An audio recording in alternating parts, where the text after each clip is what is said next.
atau disebut dengan regresi logit. Jadi merupakan bagian dari analisis regresi. Analisis regresi ini tentu sudah kita tahu bersama bahwa pengaruh suatu perubahan X ya, atau variabel X terhadap variabel bebas terhadap variabel Y-nya atau responnya atau dependent variabelnya melalui persamaan matematik tertentu. Persamaan matematik tertentu maksudnya dia itu menggunakan tentunya sebenarnya tidak linear lagi tapi non linear sebenarnya. Kemudian jika perubahan Y berubah skala, nah di sini kuncinya Y-nya berubah skala numerik, maka analisis regresi numerik itu bisa saja rasio, bisa saja interval, maka ditetapkan dapat menggunakan regresi kuadrat terkecil atau OLS ya, ordinary least square ya, ordinary least square atau kuadrat terkecil yang sudah pernah kita lakukan di regresi pertama kali saya ngajar regresi di ekonometrik pertemuan pertama atau kedua ya. Kemudian pada beberapa bidang tertentu terapan tentu perubahannya dapat berupa kategorik. Nah, kategorik inilah tentu biasanya masuk kepada regresi logistik. Kategorik ini misalkan Y-nya bersifat ya atau tidak, oke atau tidak, inklusi atau tidak, 1, 0 misalnya. Itu 1 artinya iya, 0 itu tidak, bisa disebut binary misalkan. Bisa juga dia bersifat ordinal. 1 misalnya sangat tidak setuju, 2 sangat setuju, 3 setuju, netral, 4 misalkan setuju, 5 sangat setuju. Tentu itu masuk kategori. Tapi kategori yang seperti itu dia lebih dari 2 pilihan, tetapi dia ada ada urutannya atau hierarkinya, disebut ordinal. Nah, kemudian ada lagi Y-nya bersifat multinomial atau nominal, lebih dari 2 pilihan kategori, dua kategori, misalkan 3 kategori, tetapi lebih dari tiga kategori tersebut tidak ada hierarkinya. Misalkan masuk kelas A, kelas B, kelas C, kelas D. Pilihan masuk ke kelas A, apa masuk kelas B, masuk kelas C, itu kan tidak ada hierarkinya, dia setara. Itu atau kita pilih balon merah, kuning, hijau, mana yang paling peluang terpilih besar, apa yang pengaruhnya, itu disebut nominal atau multinomial. Secara umum, perubahan respon dan dalam regresi berupa perubahan kategori, maka analisis regresi yang digunakan analisis regresi logistik. Nah, berdasarkan tipe perubahan tersebut, Y, analisis regresi logistik dapat dibagi menjadi 3. Biner, regresi logistik biner, yaitu 1, 0. Nominal, regresi logistik nominal. Kemudian ordinal, regresi logistik ordinal. Kemudian regresi logistik tersebut tentu ya yang paling utama lihat jenis datanya. Lihat kapan kita pakai regresi logistik, kapan kita pakai regresi panel data, kapan kita pakai regresi sederhana atau regresi berganda, itu dilihat Y-nya. Kemudian bentuknya bagaimana? Nah, tentu karena dia bersifat regresi logistik, tentu ini tentu ada fungsi logit ya. Analisis regresi logistik merupakan suatu teknik untuk menerangkan peluang kejadian tertentu dari kategori perubahan respon. Jadi kalau nanti regresi logistik itu artinya peluang. Berapa besar pengaruhnya terhadap ini? Berapa persen? Peluang itu pasti ilmu peluang antara 0 sampai 1. Sehingga kalau nanti pengaruh negatif atau konstantanya negatif, sebenarnya tidak negatif, tapi lebih mendekati 0 pasti. Karena proporsi atau peluang itu kan sebenarnya setengah, 0 sampai 1, tengah nilai tengahnya ya setengah gitu ya. Bisa dia bisa besar, bisa kecil gitu ya. Di dalam analisis regresi logistik biner, pemodelan peluang kejadian tertentu dikategorikan dari kategori perubahan respon dilakukan melalui transformasi logit. Formula dari transformasi logit tersebut adalah logit P yang ke I, yaitu peluang yang ke I, sama dengan nilai logistik ya, log ya, dari P per I dibagi 1 kurang PI ya. PI dibagi 1 kurang PI. PI itu peluang munculnya kejadian kategori sukses dari perubahan respon untuk ke orang ke I misalnya. Log ini sorry, ini log E itu tulisannya log E ke bawah ya, bukan log E nulisnya. Rasanya kemarin sudah saya benar tapi nggak tahu di sini kok ngetiknya masih salah. Jadi log E-nya itu di sini bukan log E tapi log ke E.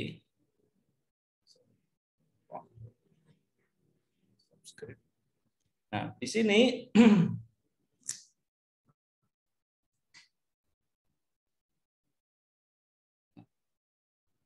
jadi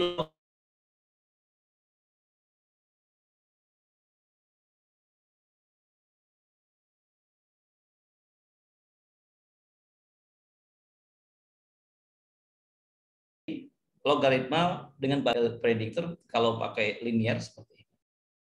Wah, internetnya nggak terlalu bagus ya. Kemudian analisis regresi logistik, model analisis regresi biner merupakan model yang digunakan untuk mengetahui hubungan antara peubah-ubah bebas X dengan peubah respon yang skala biner. Contoh begini, kalau kita bayar tidak bayar, berapa peluang orang bayar pajak dan tidak bayar pajak? Patuh tidak patuh. Kalau patuh itu 1, kemudian tidak patuh 0. Nah, itu bisa juga kan misalkan Anda meneliti tentang apa yang mempengaruhi kepatuhan pajak. Kalau patuh 1, tidak patuh 0 misalkan. Itu bisa jadi disertasi, bisa jadi tesis, bisa jadi jurnal. Nilai Y sama 1 kejadian sukses atau iya atau 1 nilai. Sedang dalam hal ini misalkan pegawai meningkat, Y sama 0 jika kejadian gagal.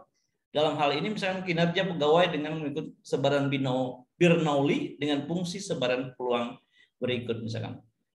Fungsi F Y sama Y misalkan Pi pangkat Y dikurang 1 minus Pi dipangkatkan 1 minus Y. Nah, Y himpunan dari 0,1, 0 atau 1. Jadi anggota himpunan Y itu hanya 0 dan 1. 0 itu tidak atau tidak terpenuhi atau tidak sukses, 0, 1 iya. Sama halnya saya cerita waktu saya mengkaji tentang apa yang mempengaruhi finansial inklusi atau tidak. Waktu saya mengkaji tentang finansial inklusi di lembaga keuangan mikro syariah, kalau dia inklusi itu 1.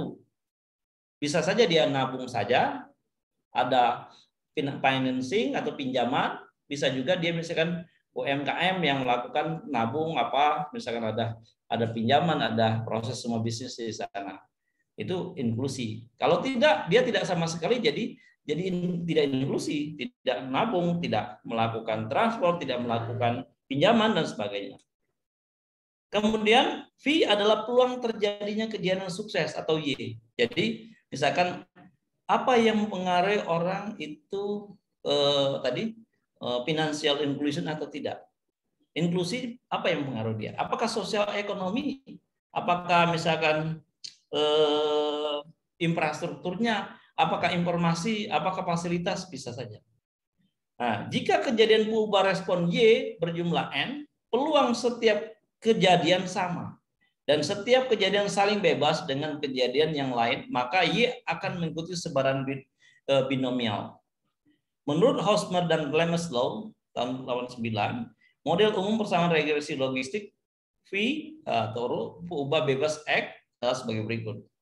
Jadi peluang Y per X sama dengan peluang dari V kan V X merupakan eksponensial dari nggak kelihatan G ya gitu dalam kurung X pangkat kuadrat X dibagi 1 ditambah eksponensial dari G. Dengan melakukan transformasi logit, maka memperoleh fungsi linear sebagai berikut. X merupakan ln dari Pi kali X bisa di mana dibagi 1 kurang Pi kali X. Di mana X ke 1 sampai X adalah X1, X2 dan seterusnya merupakan ubah yang dipakai pada model dalam penelitian. Jadi nilai X ke 1 sampai ke XP itu sebenarnya nilai kalau kita punya variabel bebas ada 4 atau 5 itulah nilai X speed sampai ke X1 sampai ke XP. Kemudian di dalam regresi logik ada dikenal dengan Wood ratio atau rasio Wood. Dalam hubungan antar peubah kategorik dikenal adanya ukuran asosiasi atau ukuran keeratan hubungan antar peubah kategorik. Keuntungan penggunaan analisis regresi logis adalah bahwa ukuran asosiasi ini seringkali merupakan fungsi dari penduga parameter yang didapatkan. Ukuran asosiasi yang diperoleh melalui analisis regresi logistik yaitu rasio OOD. OOD diartikan sebagai peluang, rasio peluang kejadian sukses dengan kejadian tidak sukses dari peubah respon. Rasio OOD ini mengindikasikan seberapa lebih mungkin dalam kaitannya dengan nilai OOD muncul kejadian sukses pada suatu kelompok dibandingkan kelompok lainnya. Misalkan begini, misalkan jenis kelamin, OOD rasionya 1,5. Kalau laki-laki 1, 0, misalkan perempuan. Artinya peluang terpilihnya atau ternyata laki-laki itu 1,5 kali perempuan untuk mempengaruhi misalnya Y-nya. Sebagai contoh, seberapa besar peluang responden untuk memiliki kinerja sangat tidak baik, cukup baik dan sangat baik. Itu bisa dilihat peluang. Kemudian ada lagi regresi ordinal logistik. Nah, kalau tadi regresi biner, Y-nya itu 1 atau 0, iya atau tidak, sukses atau tidak, inklusi atau tidak, patuh atau tidak, misalkan kalau kepatuhan pajak. Jadi sangat tergantung dengan permasalahan. Makanya kalau Y-nya itu biner, itu biasanya harus sebaiknya menggunakan regresi binary logik. Sekarang regresi ordinal logistik.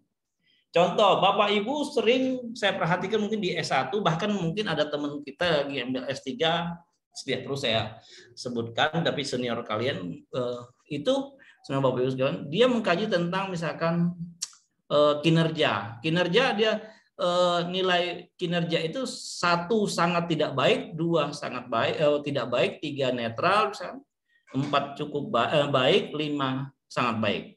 Itu kan nilainya ordinal.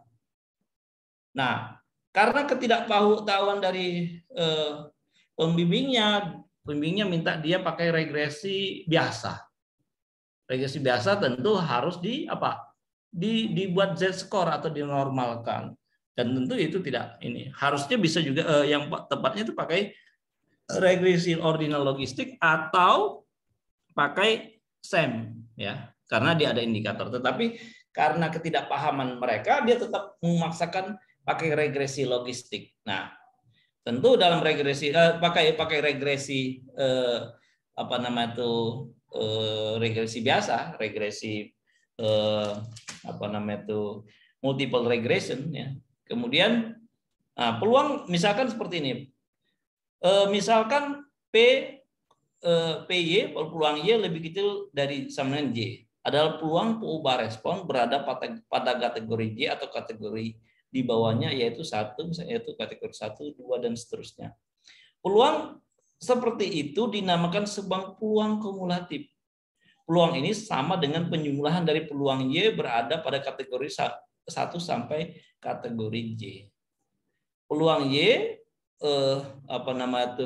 ke J misalkan PY1 sama 1, PY plus PY2 seterusnya sampai PYJ ya. Kemudian dengan demikian, peluang kumulatif respon Y berada pada kategori 1, 2, dan seterusnya memiliki hubungan sebagai berikut. Misalkan PY Y kurang lebih kecil sama dengan 1, lebih kecil dari PY lebih sama 2, dan seterusnya. Itu relatif hampir sama dengan 1. Gitu ya. Misalkan begini, dia dilihat dari konstantanya. Konsep peluang kumulatif ini digunakan dalam pemodelan peubah respon berskala ordinal dengan rasio peluang PY lebih kecil sama dengan J dibagi PY lebih besar dari J. Kemudian regresi ordinal logistik sama, ada OOD rasio juga ya, sama dengan rasio sebagai dasarnya OOD peubah respon pada kategori J atau di bawahnya. Dengan demikian rasio tersebut bernilai 3 dapat diartikan sebagai peluang peubah respon Y berada pada kategori J atau di bawahnya 3 kali lebih besar dibandingkan peluang peubah respon Y berada pada kategori di atasnya. Jadi misalkan OOD rasio yang misalkan yang ke J, misalkan tadi ada skala pendidikan bisa 3 kali lebih besar dibandingkan peluang ubah respon yang berada pada kategori di atasnya. Model untuk ubah respon berskala ordinal menggunakan logit dari peluang kumulatif. Logitnya seperti ini, misalkan PY sama dengan log dari rasio atau odd di atasnya. Logit P peluang Y yang ke lebih kecil sama dengan J dan sama dengan log dari PY lebih kecil sama J dibagi PY lebih besar dari J. Di mana J itu 1 sampai apa namanya itu C ya, C kurang minus 1. Misalkan begini, kalau dia konstantanya ada pilihannya ada 5 berarti konstantanya 1, 2, 3, 4 berarti C karena C-nya minus 1. Sekarang C-nya 5, 5 kurang 1 ya 4 berarti konstantanya ada 4. Logit dari peluang kumulatif di atas dinamakan sebagai logit kumulatif. Apabila dikaitkan dengan perubahan X, model regresi logistik ordinal dapat ditulis sebagai berikut. Logit PY, nah alfa J ditambah BX misalkan, di mana J 1 sampai C dikurang 1. Ini logiknya. Kemudian regresi ordinal logistik, pengaruh X adalah sama untuk setiap peluang kumulatif. Kemudian jika asumsi ini tidak terpenuhi maka dapat digunakan model regresi ordinal logistik nominal. Ya, artinya kalau misalkan tadi dia kategorinya lebih dari 2 pilihan, tetapi dia tidak ada hierarkinya, bisa digunakan logistik nominal atau multinomial atau nominal logistik. Model logik kumulatif dengan pengaruh bersama semacam ini dinamakan model odd proporsional. Nah, kalau kita pakai Minitab menunya ya tentu digunakan start lalu regression ordinal logistik ya, mudah sekali ya. Kemudian contoh pengolahan regresi logistik dengan biner dengan Minitab 16, nanti bisa juga pakai SPSS, bisa juga pakai apa tuh? Epius ya. Ini contoh seperti ini. Ini aplikasinya. Nah, datanya seperti ini, saya tunjukin datanya. Ini ada 3 data. Saya kasih kinerja reformasi pajak, ini nanti diolah pakai. Jadi ada penelitian mahasiswa doktor tentang apa yang mempengaruhi kinerja indikator kinerja dari reformasi perpajakan. Di sini ada tax policy, kebijakan pajak, ada SDM-nya, ada struktur organisasi, ada sistem informasi dan administrasi perpajakan, ada sistem pengawasan pegawai, sistem remunerasi, nah dan sebagainya. Nah, ini kalau nanti datanya bersifat ordinal, skala 1 sampai 5. Nah, yang paling dilihat adalah kinerjanya. Tentu kinerja bukan X ya, kinerjanya itu adalah ini inputnya. Harusnya kinerja itu Y1 sampai Y1 bukan X31 tapi Y1 sampai dengan Y6. Sebagai itu kinerjanya.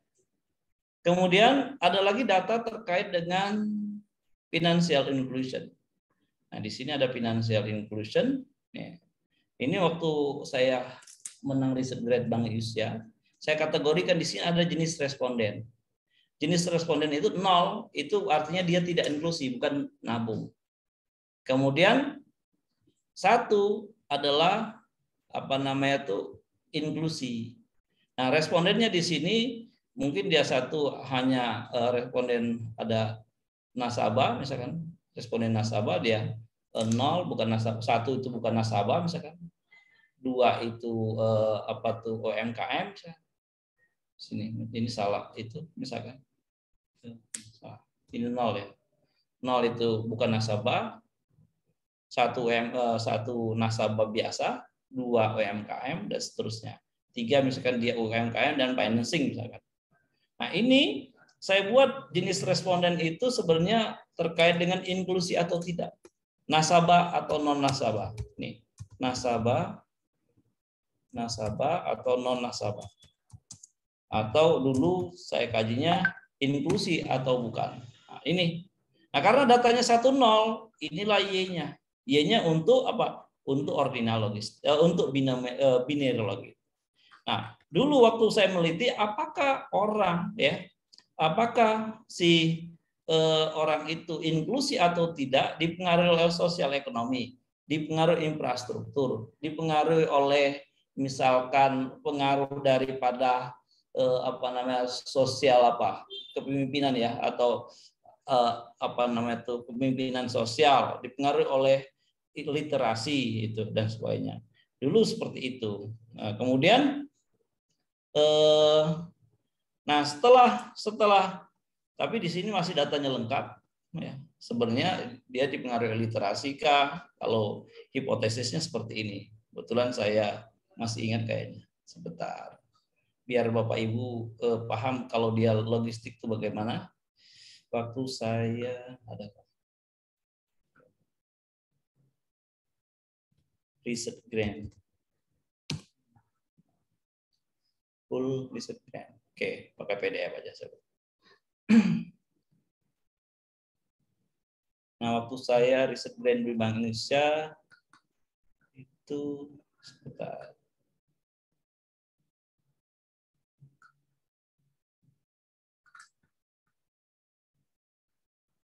ke bawah.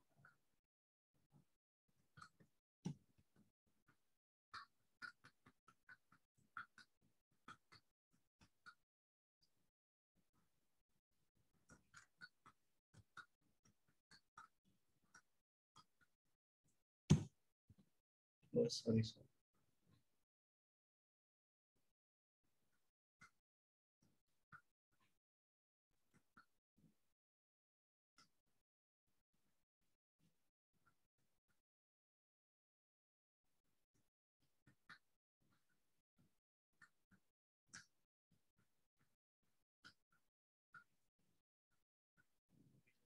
Sebentar ya, ini kok nggak mau diturun seperti nurunkan itu ya biasanya.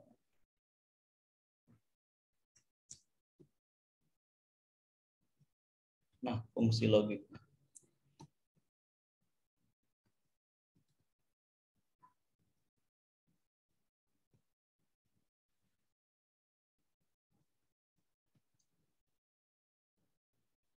Nah, oke, ini ada di terminal. Oh, lagi. Sorry. Nanti Pak aja saya kasihkan biar itu. Maaf ini sekali sistem.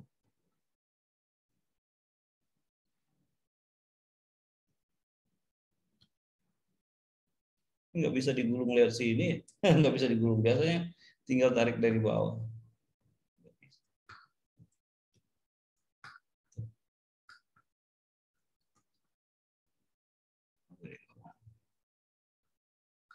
Nah, ini strategi.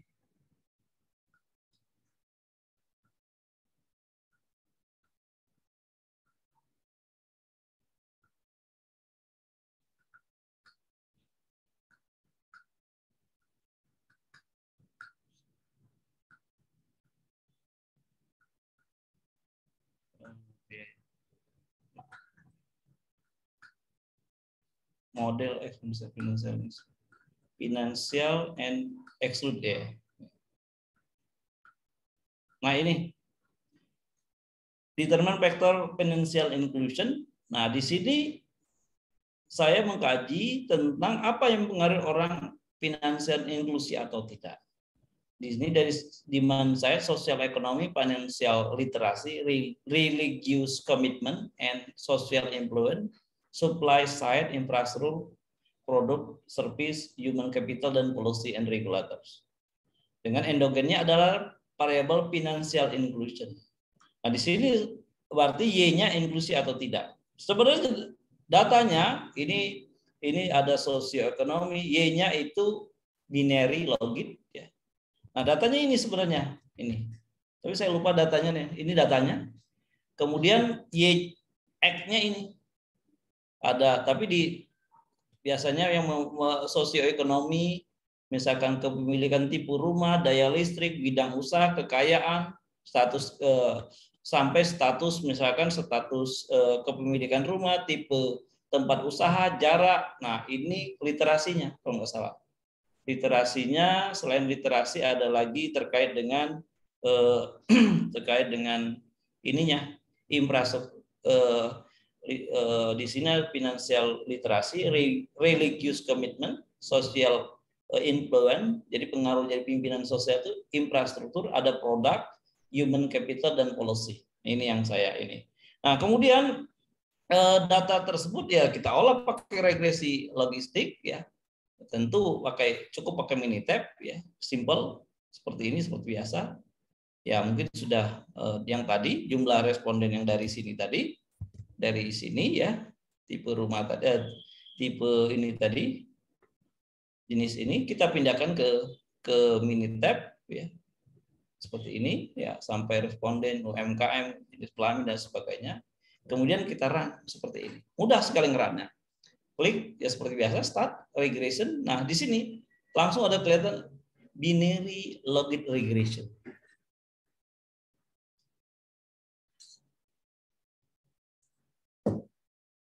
Nah, di binary logic regression itulah di sini akan langsung kelihatan apa responnya sebagai dalam bentuk frekuensi atau format. Di sinilah responnya, kita tulis respon.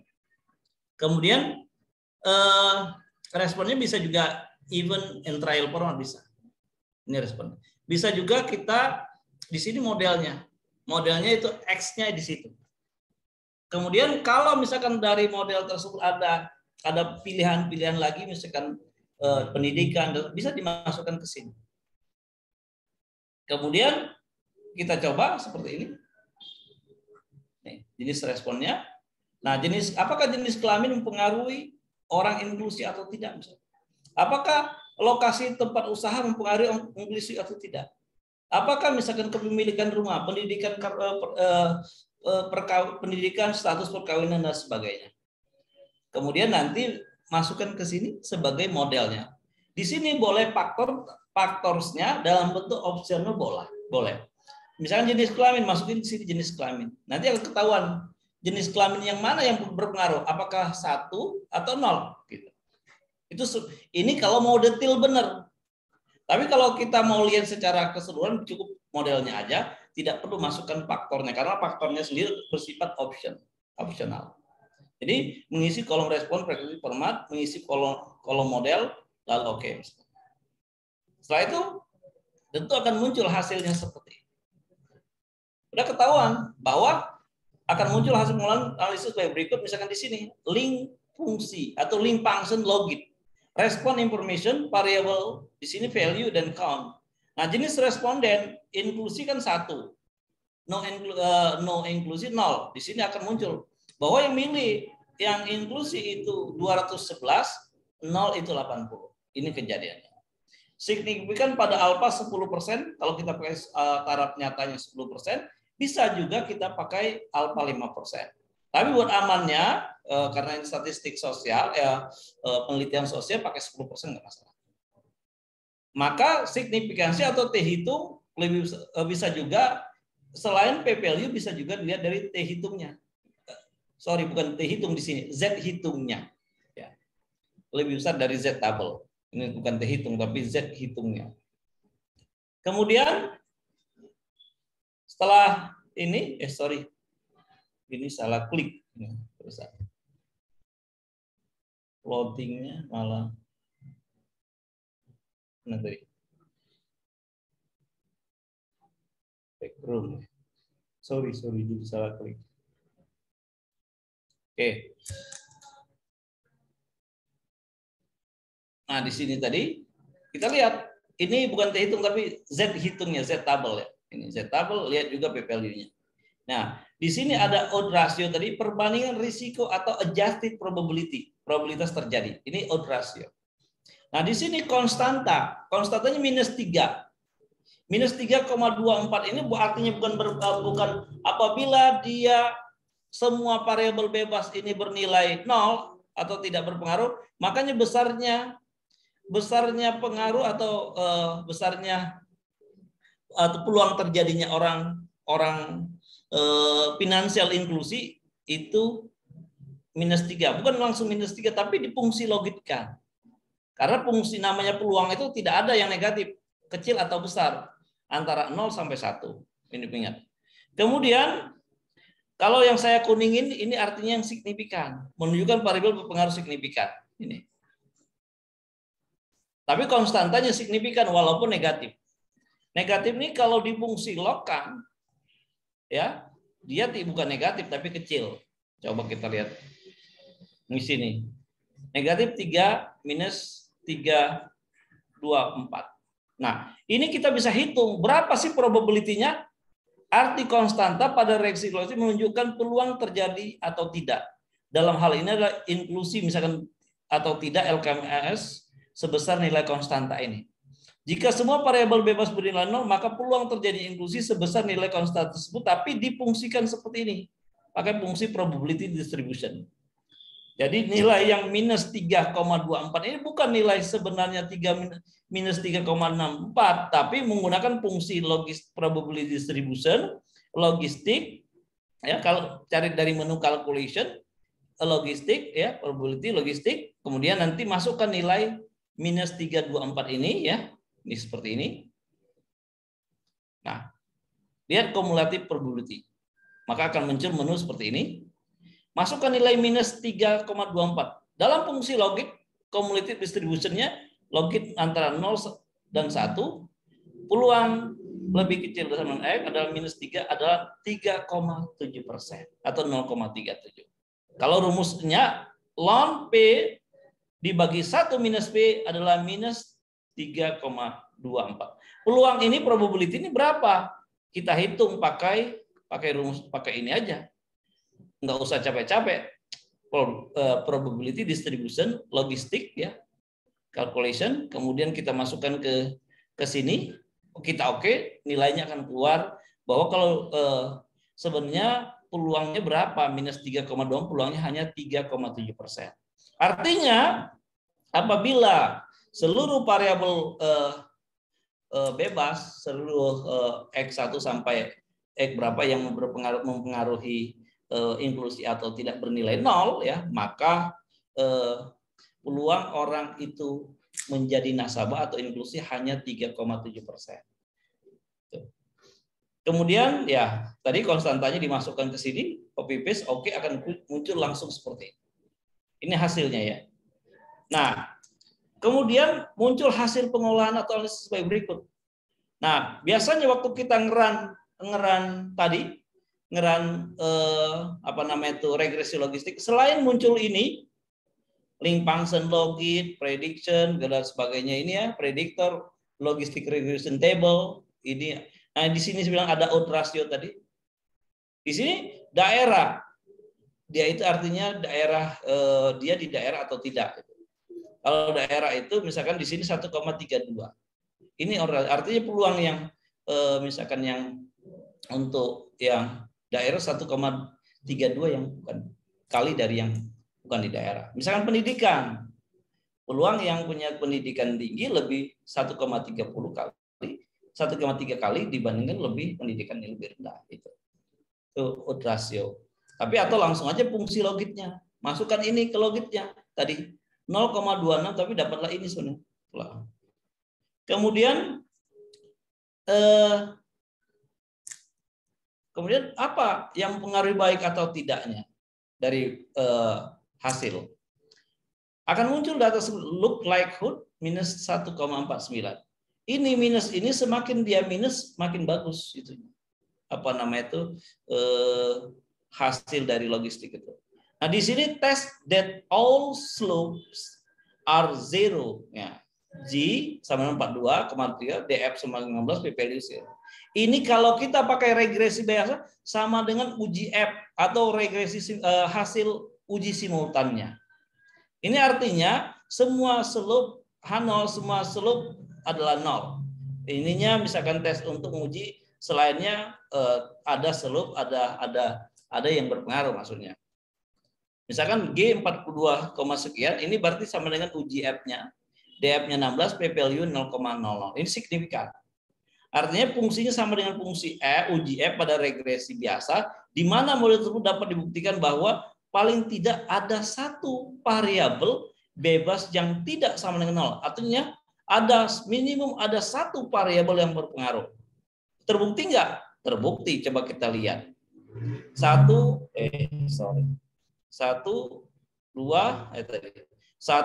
ya berpengaruh. Yang saya kuning ini daerah, pendidikan, kepemilikan rumah, jarak. Semakin dekat jaraknya, ya artinya semakin misalkan jaraknya 1, maka semakin berpeluang lebih 2,26 kali dibanding yang jaraknya jauh. Kemudian selain itu, di sini jelas bahwa uji ini terbukti. Memang ada 4 variabel yang berpengaruh terhadap finansial inklusi. Kesimpulannya adalah tidak semua BJ sama dengan 0. Nilai look likelihood minus 149 sekian ini, nilai tersebut menunjukkan kebaikan dari model di mana semakin kecil nilainya, semakin baik model yang didapat. Artinya, ini uji goodness untuk melihat apakah model itu baik atau tidak. Dari hasil ini sudah bisa paham bahwa regresi yang dihasilkan tadi, regresi logistik binary logit tentang LKMS tadi, inklusi atau tidak di lembaga keuangan mikro syariah, misalkan BPR syariah, apalagi koperasi syariah, BNT syariah, BPR syariah, Baitul Mal mungkin ya. Nah, itu dipengaruhi oleh apa? 4 variabel tadi. Tapi apabila seluruh variabel tadi bernilai 0, maka peluangnya orang inklusi itu hanya 3,7%. Gitu. Artinya sangat infrastruktur, kemudian tadi literasi, jarak, kemudian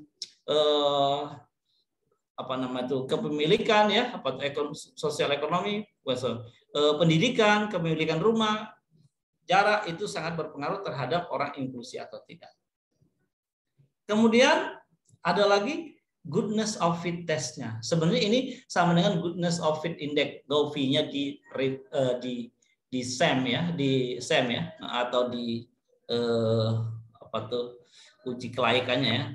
Nah, berdasarkan 3 metode, ada Pearson, ada Defiance, ada Hosmer-Lemaslov, harus menunjukkan bahwa nilai P lebih besar dari alpha. Nah, kebetulan di sini menurut metode Pearson nilainya 0,710.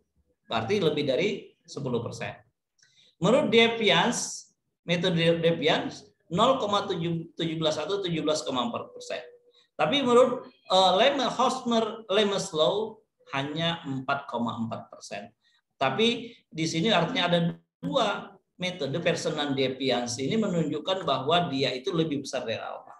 Tapi kriteria yang menurut Lemaslov itu tidak terpenuhi ya. Dia lebih kecil dari alpha, tetapi tetap saja model ini dianggap baik. Selain outputnya ada lagi selain tadi Lemaslov, goodness of fit, uji G-nya, ada juga untuk table observed dan expected frequency, artinya peluang dan harapan. Nah, di regresi ordinal logistik dia antara peluang, ya misalkan peluang terpilih nilai 1 atau yang inklusi, itu dia hitung orang yang inklusi ada 211. Dari 211 orang itu dibagi 10 grup sama dia. Tapi totalnya tetap 211. Observasi pertama, grup pertama ada 17 orang. Tapi nilai harapannya 11,9. Kemudian observasi kedua, grup kedua ada 12. Harapannya 16, sekian. Nah, kemudian observasi ketiga 18. Nah, di sini artinya antara memang ada observasi dengan harapan ekspektasi observasi dan harapan, nilai peluang dan harapan, ya harapan itu peluang ya. Antara kenyataan dan harapan itu memang ada yang berbeda sedikit tipis, ini berbeda sedikit ada ini, tetapi intinya untuk melihat peluang harapan yang dibagi per 10 atau per 110%, melihat seberapa cocok model dengan data dengan membandingkan frekuensi yang diamati dan yang terharapkan. Ini yang diamati dengan harapan. Ini untuk menambah tambahan uji kecocokan data. Kemudian yang bilang tidak inklusi, misalkan dia juga ada 80 orang. Dari 80 orang dia dibagi 10 grup. Nanti dari 10 grup itu dia tahu berapa, dia lihat berapa sih nilai teramati, harapannya berapa. Ini hanya untuk melihat kecocokan model. Tapi semakin mendekati antara peluang dan harapan itu biasanya semakin cocok model tersebut. Selain itu ada lagi measure of association between response variable dan predicted probability-nya. Nah, di sini ada berapa? Ada namanya variance-nya, ada concordant, ada discordant-nya. Nah, di sini berapa yang number-nya berapa? Nah, yang dilihat dari persen ini.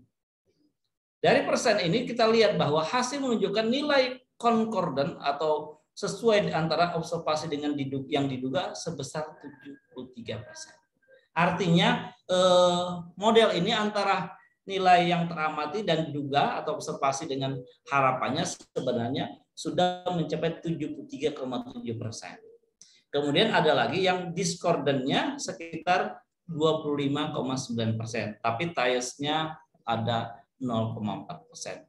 Nah, dari sini sudah terlihat bahwa ukuran asosiasi di mana observasi atau pendugaan dari model ini cukup bagus, bisa mencapai 73,%. Ada lagi ukuran dari summary-nya, ini 0,4 kalau pakai Sommer 0,4 atau 40%, goodness curve gamma 48%, kendall tau 19%. Tapi cukup dilihat ini saja bahwa model ini antara observasi dengan dugaan sudah mencapai 73,%. Mungkin itu yang bisa dijelaskan dari hasil ordinal logistik. Kemudian ada lagi regresi nominal logit. Ya, kebetulan ada nominal logit. Dulu yang saya ceritakan pernah ada riset tentang misalnya ada nominal logit, yaitu tentang financial distress atau tidak. Nah, datanya seperti ini. Datanya seperti ini. Binomial atau multinomial ini statusnya. Dulu ada status dalam financial distress itu ada 0, ada 1, ada 2, ada 3. Di dalam riset tersebut statusnya sebentar, ada nggak di sini? Saya lihat. Oh, nggak dijelaskan. Oke, saya ulang aja. Saya ambilkan disertasinya. Misalkan di status tersebut, saya contohkan. Sebentar.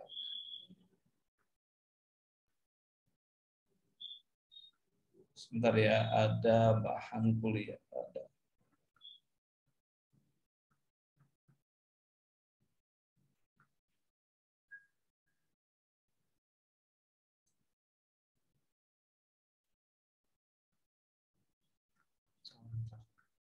Rasanya pernah saya kasihkan contoh ini, contoh multinomial.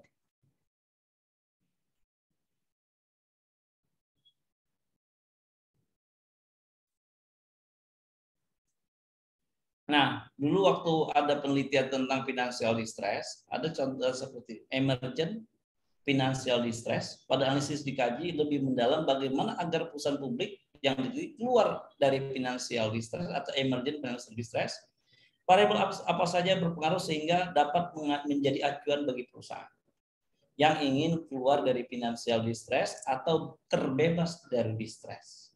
Jadi waktu dia emergent, adapun variabel terikat status yang mewakili emergent financial distress yang diperoleh dari perubahan DSC per tahun misalkan selama periode 2004 sampai 2008 sesuai dengan acuan Bank Dunia. Nah, apabila nilai DSC diperoleh sama dengan atau kurang dari 1,2 maka dikategorikan statusnya financial distress. Sedangkan DSC-nya di atas 1,2 maka statusnya non financial distress.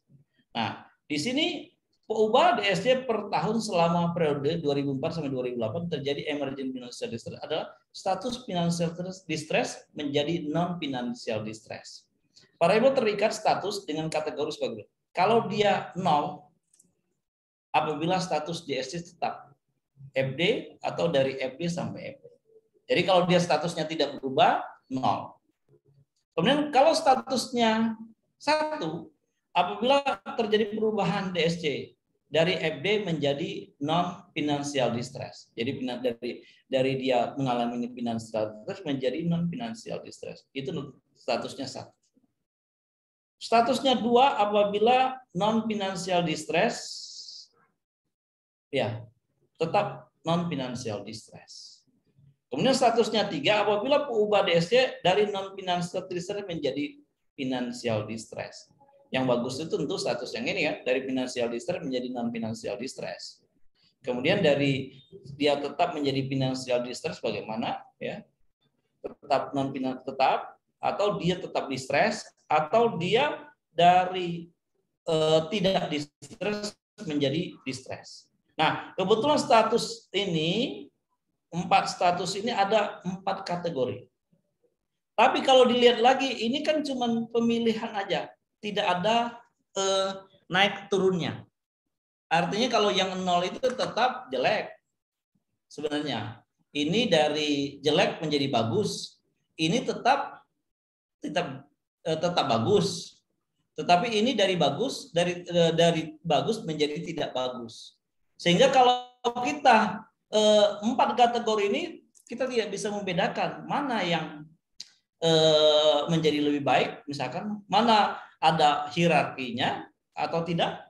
Ini tidak ada hierarkinya, hanya dia ada 4 status 0, 1, 2, 3, di mana 0 adalah tetap financial distress, dari financial distress menjadi non financial distress.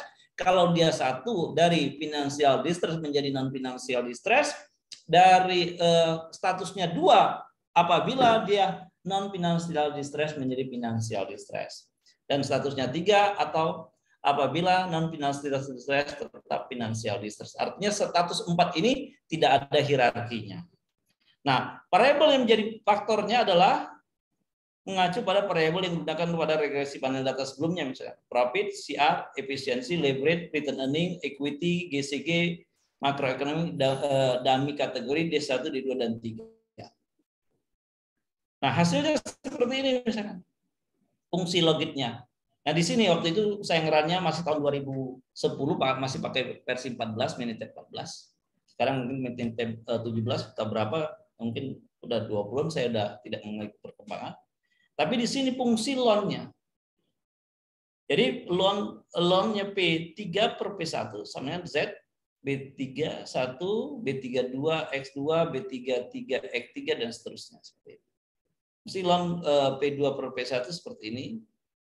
Dial Z2, terus fungsi loan P2 seperti ini. Nah, bagaimana cara ngolahnya? Ini kebetulan seperti ini ya, perusahaan yang mengalami financial distress. Nah, mudah cara ngolahnya. Kebetulan dia ngolahnya seperti ini, hanya nominal logit, artinya pilihan waktu di sini regresi logistik, pilih nominal logit. Ya. Jadi start, lalu pilih regression, dan selanjutnya pilih nominal logistik regression. Nanti responnya baru kita masukkan Y-nya tadi. Kapan kita pilih nominal logistik? Kalau Y-nya itu bersifat nominal, ada kategori lebih dari 2 kategori, tetapi tidak ada stratanya. Hanya ada pilihan 4 pilihan misalnya, atau 3 pilihan, tetapi pilihan tersebut sebenarnya intinya sama. Kemudian di sini responnya apa? Misalkan tadi Y-nya yaitu apakah dia emergent atau tidak, modelnya apa.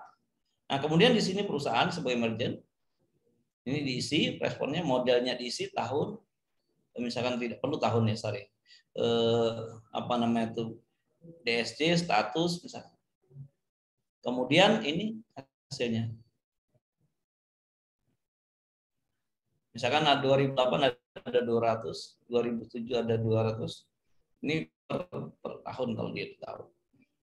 Kemudian kalau dibagi baru dilihat di sini. Nah, di sinilah fungsi ada logit 1 2008. Kemudian Logitnya ada berapa? Logit 2. Ini bukan tahun, salah ini. Logit 1 itu apa namanya itu pilihan DSC atau tidak DSC. Logit 3 itu sebenarnya seperti itu. Ini harusnya seperti ini ya perannya yang tadi, yang contoh multinomial logit. Nah, datanya seperti ini statusnya ya. Profit, CR. Kemudian dari sini di run.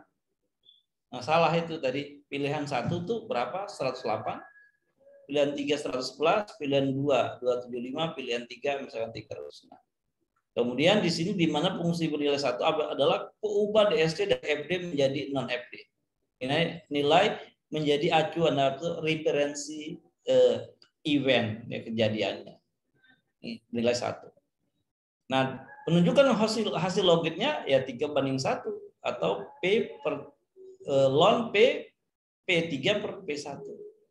Estimasi menunjukkan berapa besar kemungkinan terjadi perubahan non financial distress menjadi financial distress. Jadi perbandingannya itu. Ya ini maaf, run yang ini kurang pas setelah saya cek. Harusnya Y-nya bukan itu, tapi Y-nya apa namanya itu nanti saya ganti nih. Salah ini.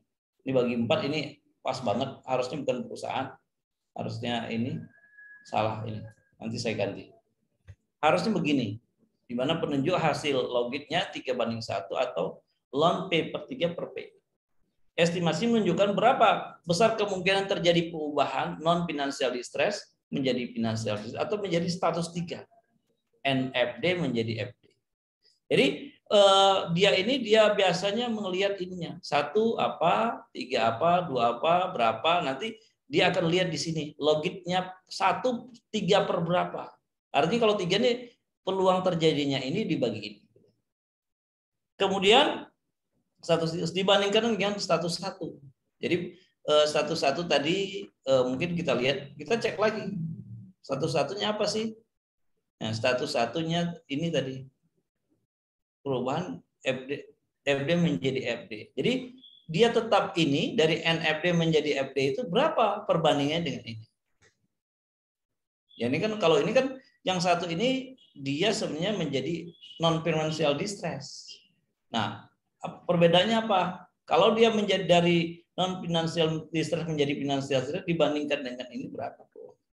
Nah, di sini fungsinya nanti akan muncul fungsinya. Nah, fungsi logiknya sama. NFD menjadi FD dibandingkan menjadi status FD menjadi FD. Hasilnya menunjukkan bahwa konstantanya berapa? Misalkan minus 0,408991. Nah, kelihatan tabelnya di sini.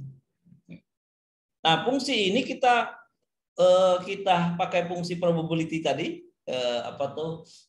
calculation probability, nanti kita dapat nilai ini berapa.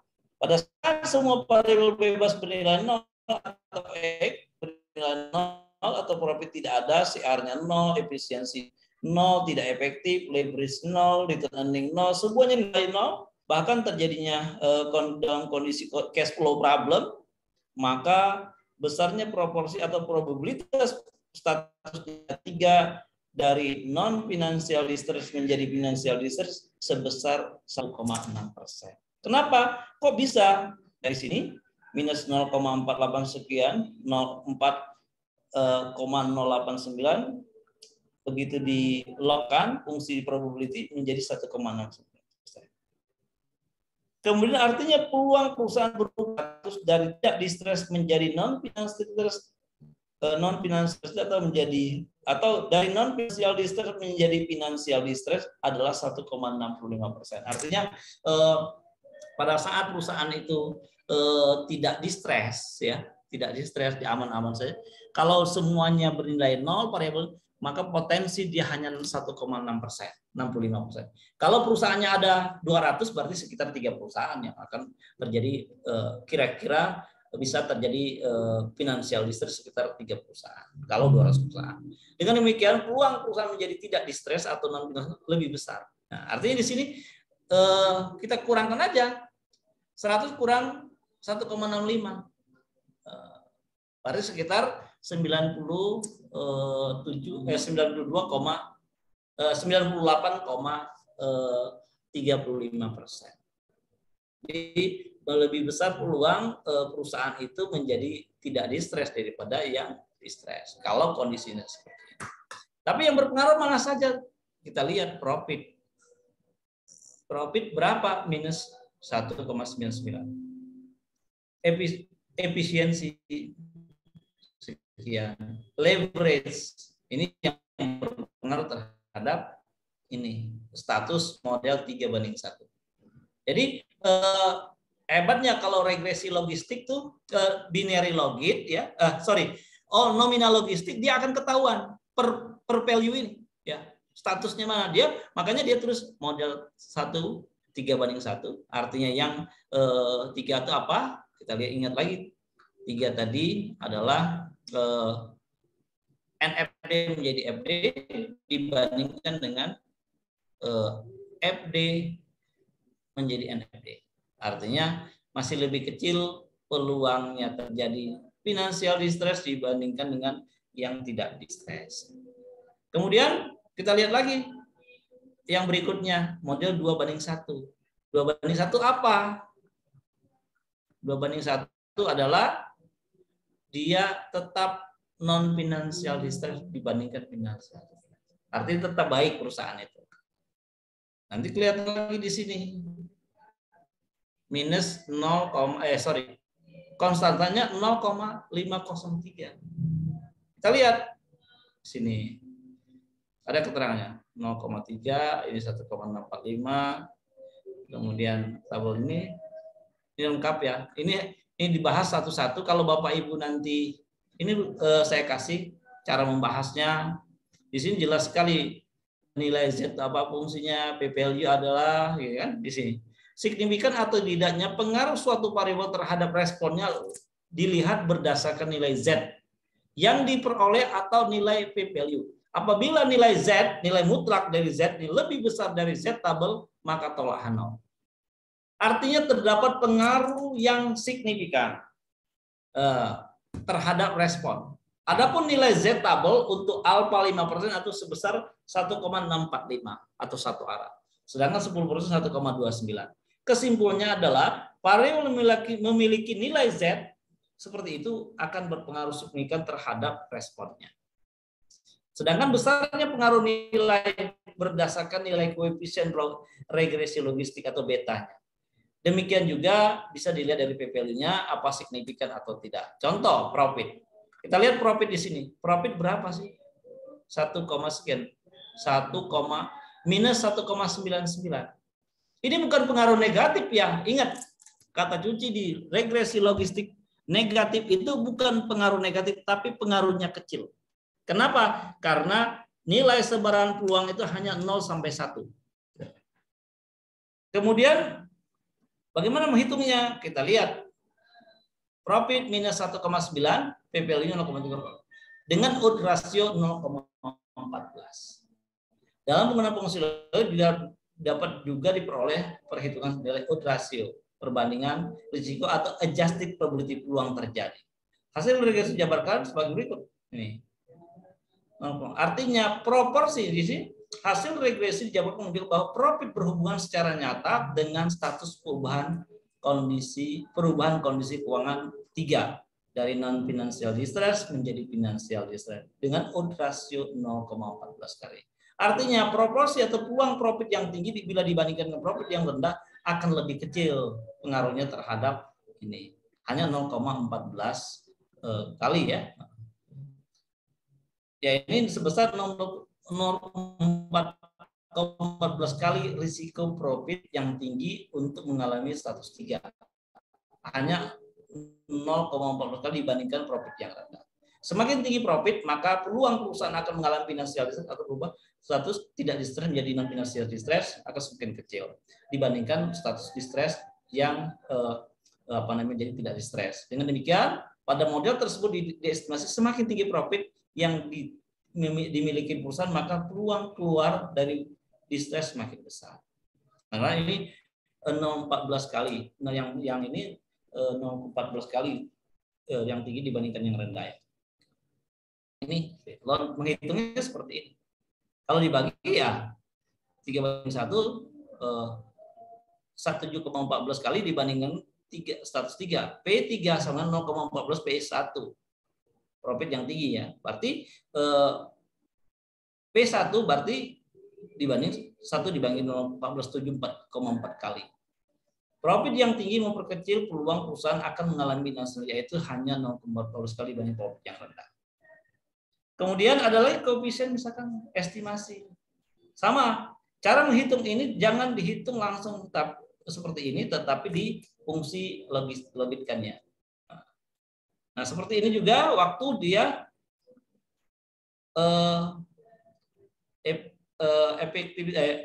variabel efisiensi atau efisiensi kali ya. Kalau nggak salah itu efisiensi. Ya, efisiensi. Nah, kemudian di sini tentu juga dia berpengaruh negatif dengan PPU sekian ya. Nah, mungkin nanti akan saya kasihkan ininya, saya akan kasihkan semua ininya apa itu bahan ini ya. Bahan ini akan saya kasih termasuk interpretasinya. Mudah-mudahan Bapak Ibu paham apa itu regresi ordinal logistik, apa itu binomial logit, apa itu binary logit. Nah, tinggal penggunaannya aja, interpretasinya bisa seperti itu, tidak terlalu susah. Kemudian ini cara melakukannya. Ini tapi walaupun yang diambil salah, tapi ini ininya maksudnya sama, nggak apa-apa. Cuman yang paling benar dengan permasalahan data tadi adalah ininya, apa interpretasinya. Kemudian muncul hasil pengolahan sebagai berikut, misalkan. Nah, MeCo berpengaruh negatif atau positif, lihat aja berapa kali, lihat P value-nya, lihat Z-nya. Kalau di atas 1,64 berarti Z-nya dia signifikan, lihat odds ratio-nya. Logit 2, logit 3. Ini kalau ini pilihannya berdasarkan tahun ya. Jadi sebenarnya ini bisa juga benar, tapi tidak mengacu kepada apa tuh NFD, FD cuman tahun. Jadi per tahun ini pada peluang terjadinya distress yang 2007 dibanding 2008 bagaimana? Ada lagi kalau datanya seperti ini. Kalau datanya seperti ini, waktu itu saya ubah X11 misalnya ini terkait dengan X1 semua. X2 terkait X2 semua, X3 1 X3 semua, X6, Y1, Y2 dan seterusnya. Nah, di sini X1 terkait dengan apa namanya itu TP, SDM, strukturnya SI, SPP, SR dan indeks kinerja. Aslinya datanya seperti ini. Data aslinya seperti ini. Ini data kinerja. Tech policy, SDM, struktur organisasi, kemudian sistem pengawasan, sistem remunerasi, indikator kinerja. Sebenarnya kalau ini pakai regresi bisa, pakai apa namanya itu, pakai SEM bisa. Tetapi tentu pengaruh tech policy, SDM dan sebagainya itu ini variabel eksogennya ya, eksogen semua. Eksogen. Ini eksogennya juga, Y-nya yaitu sistem remunerasi ya tetap ini. Kemudian indikator kinerja. Nah, Y-nya bisa Y1 sampai Y sekian. Nah, ini karena Y-nya skala ordinal antara 0 sampai 5, maka Y-nya ordinal tentu tidak bisa pakai regresi biasa, tidak bisa pakai regresi binomial, tidak bisa pakai regresi panel data biasa, tidak bisa pakai regresi multinomial, harus menggunakan regresi ordinal logistik. Nah, seperti ini misalkan. Y, SP, IK ini atasnya. Kemudian tetap sama, basic, regresi, ya, statistik, regression, pilih ordinal logistik. Tinggal dirun. Ini kinerja apa pengaruhnya? Ini.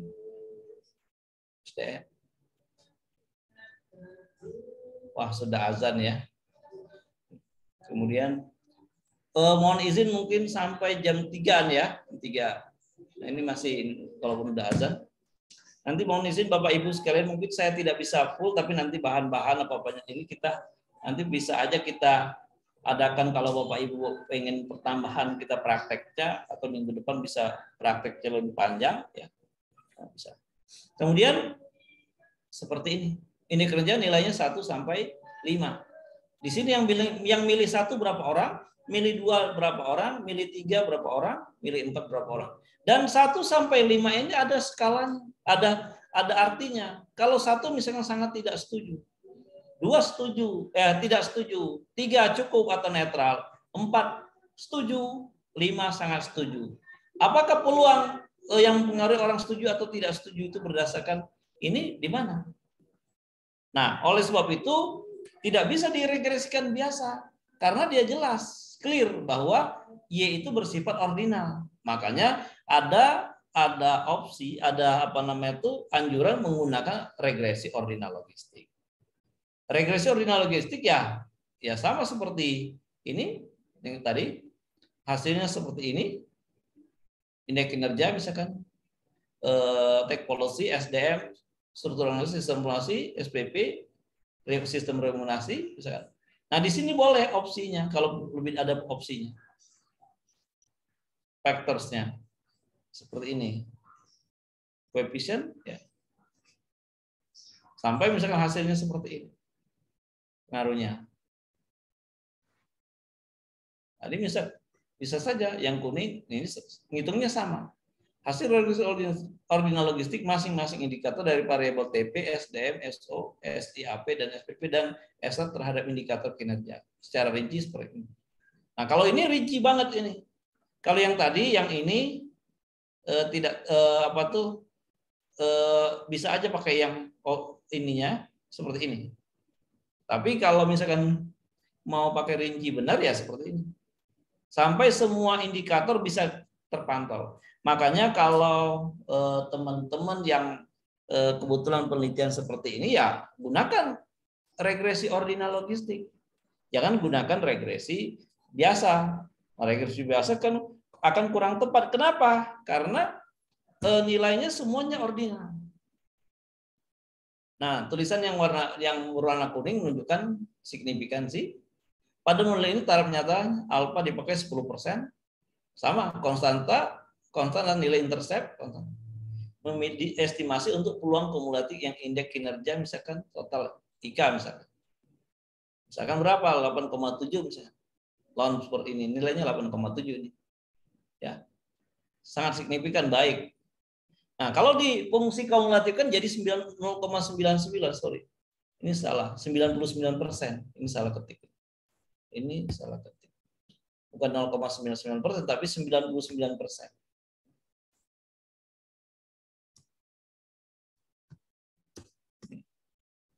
Artinya ini di mana PPLU lebih dari kecil. Artinya tadi peluang kumulatifnya ya 99%.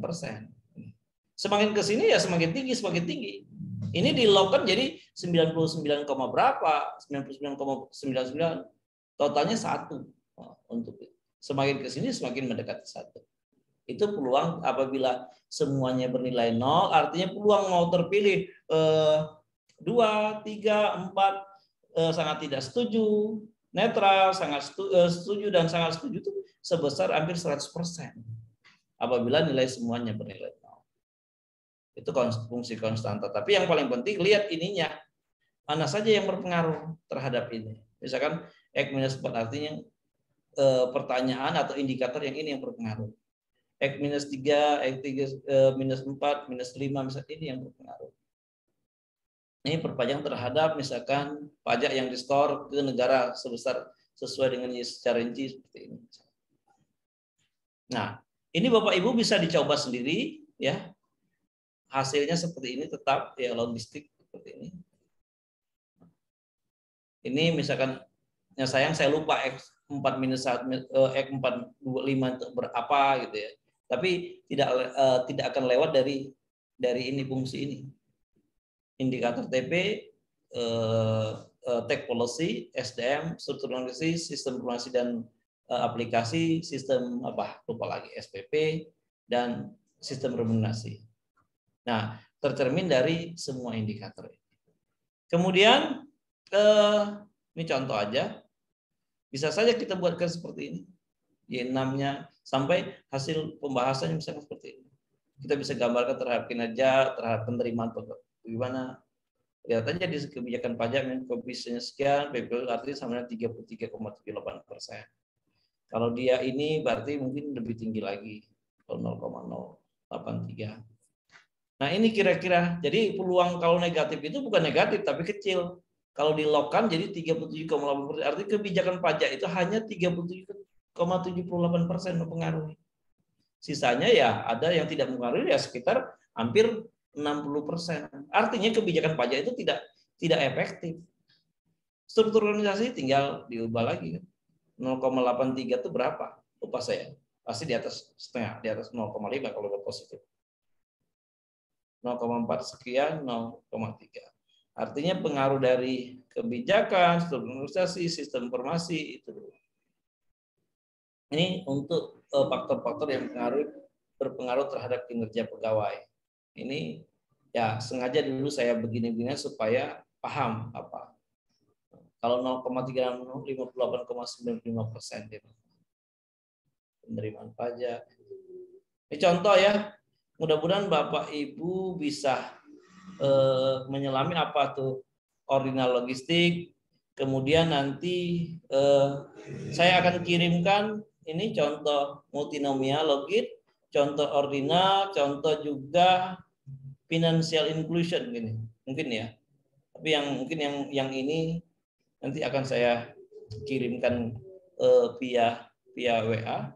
Tapi mohon maaf saya mungkin tidak bisa full mengajar hari ini, tetapi Bapak Ibu dengan Minitab dengan ini silakan dicoba. Cuman supaya mungkin lebih jelas lagi contoh-contohnya akan saya kirim seperti ini mana? Ini saya kirim aja ya biar Bapak Ibu lebih paham penggunaannya, interpretasinya. Kalaupun nanti ada pekerjaan bisa dipakai. Pak, boleh tanya Pak dikit? Boleh. Ya, 2 aja mungkin pertanyaannya. Iya, silakan.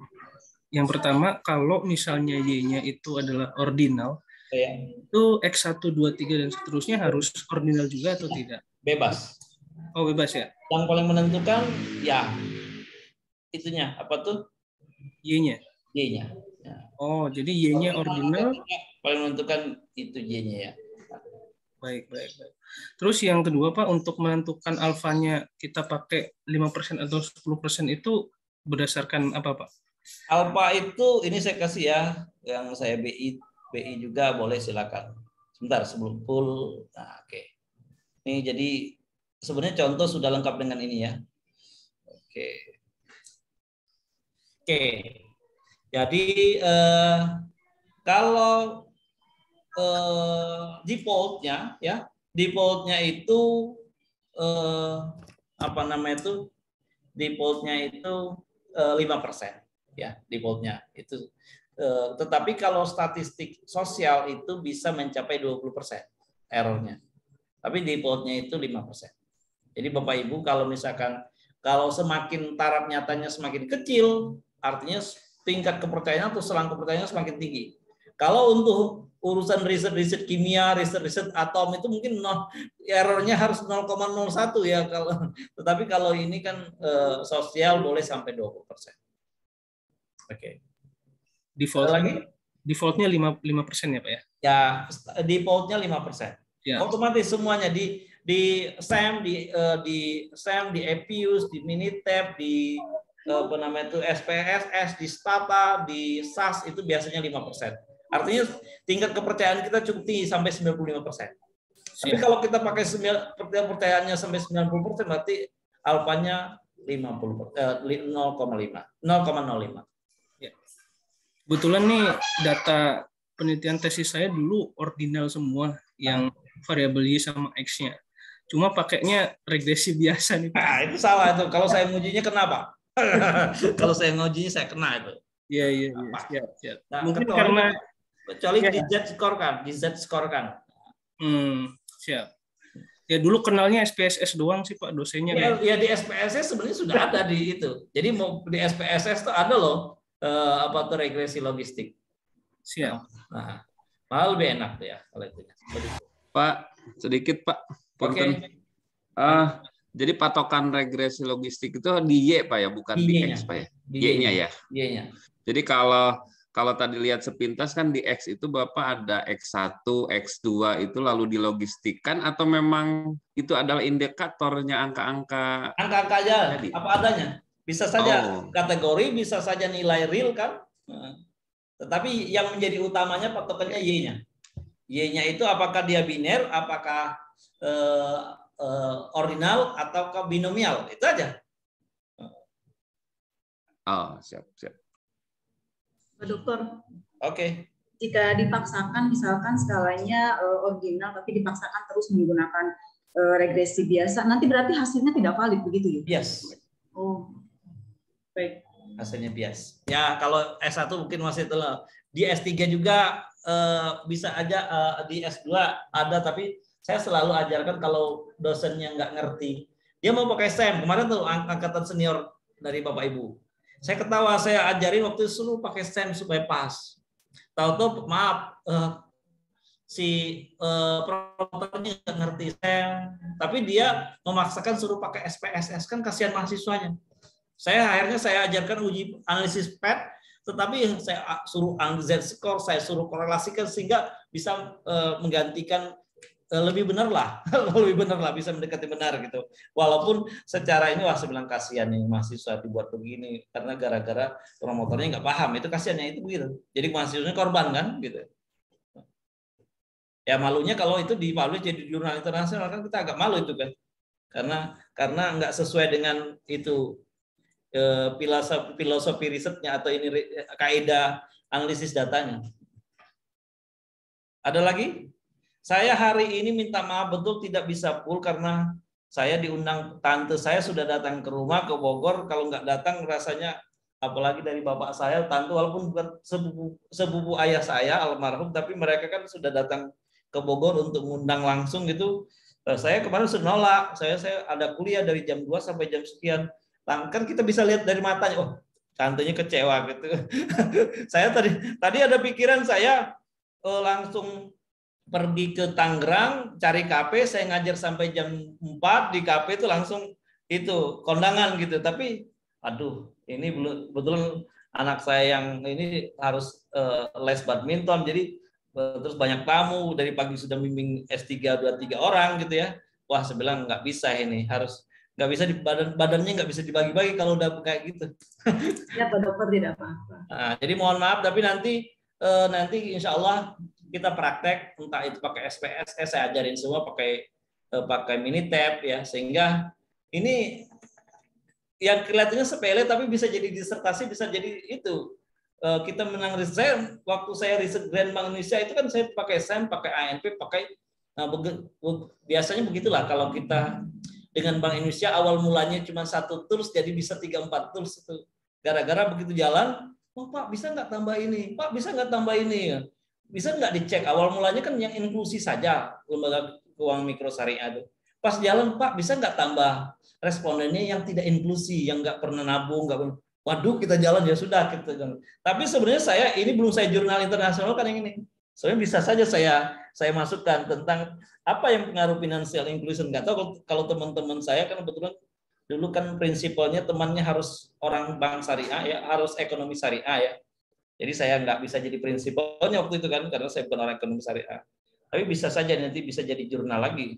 Oke, mungkin itu saja dulu ya. Mohon maaf kurang dan lebihnya, nanti ada sesi mungkin kita kan masih cukup lama kuliah, nanti saya akan kasih yang case-case, kasih yang apa tuh bagaimana cara penerapannya, penggunaannya, sehingga harapan saya apa yang pernah kita kuliahkan bisa digunakan real gitu ya, untuk disertasi, untuk cari uang gitu. Kisi-kisinya Pak Dokter untuk UTS. UTS-nya nggak susah kok. Nanti UTS-nya paling menginterpretasikan, mengolah data yang sudah pernah diajarkan, bagaimana cara, paling filosofinya sedikit itu aja, nggak susah-susah kok. Karena saya pengen lebih menyelamin aja, paham ekonometrik apa gunanya, bagaimana cara menggunakannya, nggak akan jauh dari situ. Minggu depan Pak ya? Minggu depan masih ada satu kali pertemuan ya Pak ya? Ini udah ke-7 Pak. Oh ini udah ke-7? Iya. Oh, saya salah ya. Oke deh. Kalau minggu depan UTS. Oke. Saya belum dapat edaran dari pascanya. Kalau dari PEP sudah saya buatkan soalnya. Oke. Kisi-kisinya soalnya regresi logistik masuk itu nanti mungkin apakah nanti cara ngeran dan interpretasinya apa saya kasih case bagaimana menginterpretasikan. Panel data juga demikian ya. Terus regresi itu juga akan saya inikan juga masuk ya. Mungkin regresi logistik panel data, tapi panel data dinamis akan saya masukkan karena itu agak berat, harus dijelaskan lagi, harus dipraktekkan lagi sehingga nyambung ya. Tapi intinya regresi logistik, regresi panel data, regresi biasa ya, itu aja. Kemudian mungkin ya siap-siap aja lihat data, dari ada data coba lihat ini bagaimana ngerannya, yang paling penting bagaimana cara menginterpretasikan, memahaminya. Kapan harus pakai, atau bisa saja nanti saya kasih ini datanya begini, bagaimana cara ngeran, apa yang pakai regresi apa yang paling bagus gitu aja. Oke, cukup sekian dulu, mohon maaf kurang dan lebihnya, sampai ketemu lagi minggu depan ujian ya, nggak tahu tanggalnya, saya belum tahu jadwalnya kapan. Udah keluar belum jadwalnya kapan? Jadwal dari Mas Ahmad sih belum, tapi Di LMS. Setelah pertemuan 7 itu rata-rata ini. Ya. Oke, baiklah kalau demikian. Nanti saya siapkan soalnya, tapi intinya nggak susah kok. Tenang aja. Mudah-mudahan bisa dapat A- dan A aja. Amin. Pamit. Masih Pak. Ini dulu ya, pamit. Assalamualaikum warahmatullahi wabarakatuh. Waalaikumsalam warahmatullahi wabarakatuh. Terima kasih. Nanti take home test, tenang aja take home test. Ya.